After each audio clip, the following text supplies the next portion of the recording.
How's it going, hockey fans? David here, and today I'm super pumped to be joined again for this week's collab, my friend Paul Alexi. How's it going, Paul? I'm good.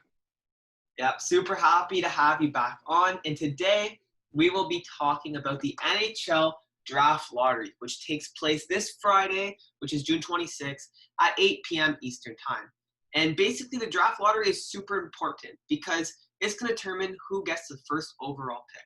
And this year's first overall pick is supposed to be Alexis Lafreniere, who many say is going to be a superstar. This guy's going to come on to the team that he's drafted by, and hopefully for that team, change things. He's supposed to step into the NHL at the start of next season, even though we don't know when that's going to be. But it's super exciting. And the way it works is that based on where teams finished in the standings, every team has a different chance at getting the first overall pick. And teams can jump up to second overall, they can jump up to third overall. But in this video, we're just going to focus on the odds of jumping up to first overall and winning Lafreniere, who will be a difference maker. So as we can see here, the team with the highest odds at winning the draft lottery is Detroit. They have an 18.5% chance.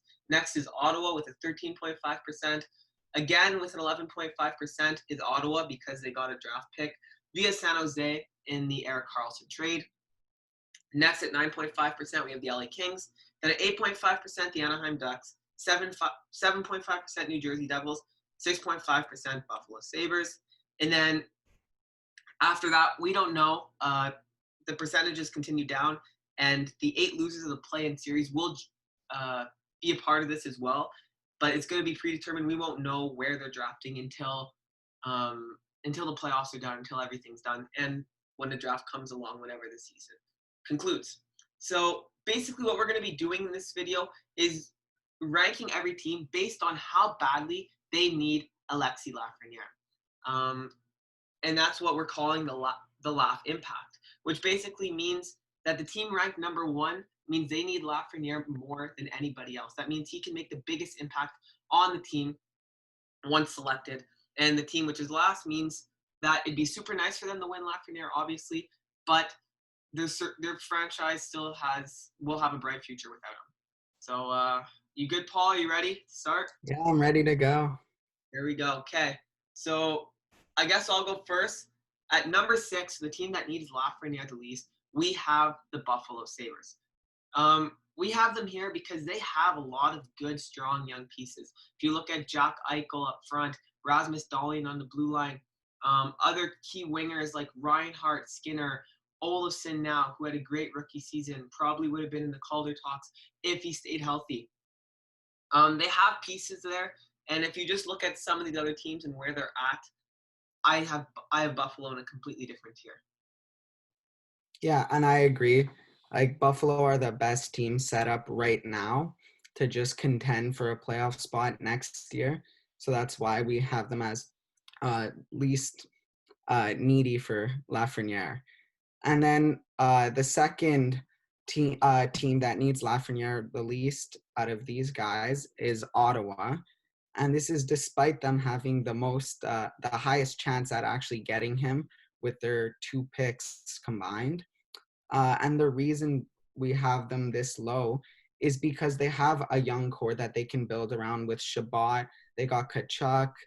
They have guys like Batherson, Brandstrom, and a few more. And they also have 2 picks this draft. So even if they don't get Lafreniere, they can still get 2 probably top 5, worst case top 10 picks, which are still like a decent players to build their future around. For sure. Ottawa has a bright future, even without Lafreniere. If you look at guys that are in the NHL right now, just up front, they have to chuck that go-to winger. I think Ottawa's in a good spot, and we put them at number 5. So next at number 4, we put the Anaheim Ducks. We have Anaheim here because they do have good prospects on the way, like Sam Steele, Comtois, Trevor Zegras.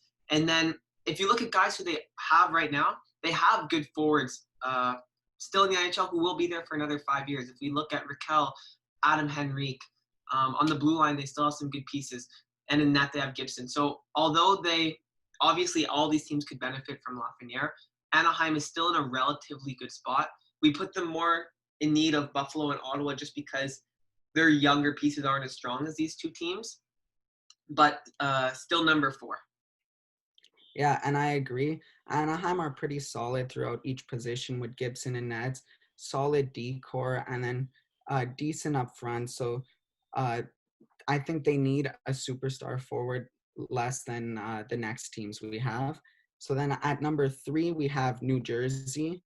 So New Jersey, they have Hughes and Heischer, who they picked up in the last few entry drafts, but they're still missing that like elite winger who that Lafreniere will most likely be.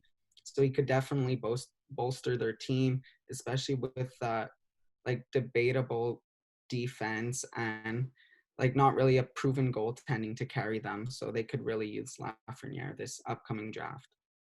Yeah, I agree. You covered it all there. Definitely more than these two teams because besides like Hughes and Hischier, like you don't really hear that big name from New Jersey who's on the way right now. So Lafreniere would be huge for them. And next at number 2, who's going to give away number 1, but we have the Los Angeles Kings. Now, Kings fans, if any are watching, they might be losing it right now because so much hype has been built around their prospect pool. The reason we have them here versus other teams is because they have very few of their prospects who have actually done anything in the NHL. Velarde had a good showing when he came this year, but Turcotte, we still really don't know what he's going to be. There's a lot of hype around him. Kupari, we haven't seen. Like their big Fragamo, we haven't seen. Their prospects, we just haven't seen. And their core right now in the NHL is really Anze Kopitar. They don't really have a lot of pieces who are there right now who looks like they'll be there in 5 years. So we have LA at number 2. Lafreniere would help them so much.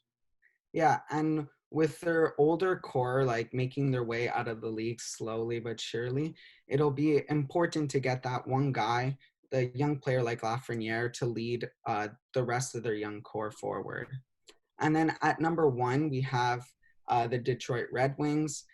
They have Larkin, who's a quality young player. And then they have guys like Zadina, Moritz Seider, who are like decent, and they probably will be great players. But they're missing that superstar quality, and Lafreniere could help them so much to just become relevant again in the league and not be that bottom feeder team. So, yeah, they could really use them. Completely agree. They had like a run of making the playoffs 25 years in a row or something crazy like that. They've definitely felt some hurt in the past few seasons, but they're slowly starting to build a group, but definitely need them the most here because besides Larkin and like you can argue Bertuzzi or Matha, but really like they don't have a lot there up front, and Lafreniere could change everything for them. So that's it. That's our list. Paul, anything else to add to this? No, it's going to be exciting to see what actually happens in the lottery over here. Yeah, for sure. Paul's St. Louis fan, so there's 0% Yeah, chance.